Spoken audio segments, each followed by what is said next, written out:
Here's another Georgia prison war story for y'all. This one is called The Crips and the Muslims Crash Out Over Allah. Here is a minute or two of it, but hit the link below or in the bio or description to watch the full story on the YouTube channel GK David Movie Stories. This ish is good. Dorm B1 in Telfair State Prison in McRae, Georgia smelled like concrete and sweat, the kind of air that never really moved, no matter that the warden allowed huge industrial-sized fans to be placed in each dorm on the compound. You could feel the tension before you saw it, hardened eyes watching every step, ears tuned to the faintest whisper of disrespect.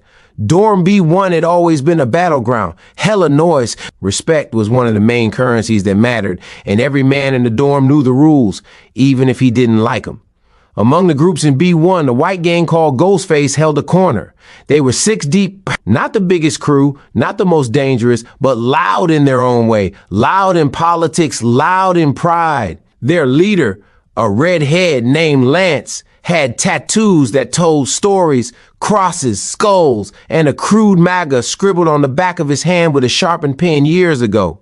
He talked politics the way others talked about football, every day and always too loud. You see what Trump did? He shout during chow, hit China with another tariff. That man don't play no games. That's leadership. The Muslims rolled their eyes. The Crips kept to themselves. Even the officers gave Lance side eyes. One afternoon, news broke on the rec yard that the U.S. has slapped heavy sanctions on another country, this time an African one. Tensions rose like boiling water.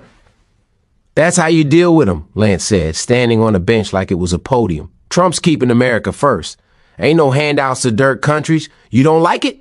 Go back there. Loud murmurs swept the yard, then came a voice from near the pull-up bars. You got a loud mouth for someone who can't even walk from the store without looking over his shoulder. It was one of the GDs. Others gathered behind him, Muslims, Latinos, even a couple of civilians who were just sick of the noise. This ain't the internet, Lance, the gangster continued. You don't get to be reckless and think there ain't no smoke, white boy. Lance puffed up. So we can't support our president now? No, a Muslim said from behind, stepping forward. You can believe whatever you want, but when you disrespect whole nations and call people less than human, you playing with fire. Lance laughed nervously, but no one laughed with him. The next day, Lance and the Ghostface crew woke up to silence. Nobody made eye contact. Nobody sat with them. Their locker boxes were broken in, the store goods went missing.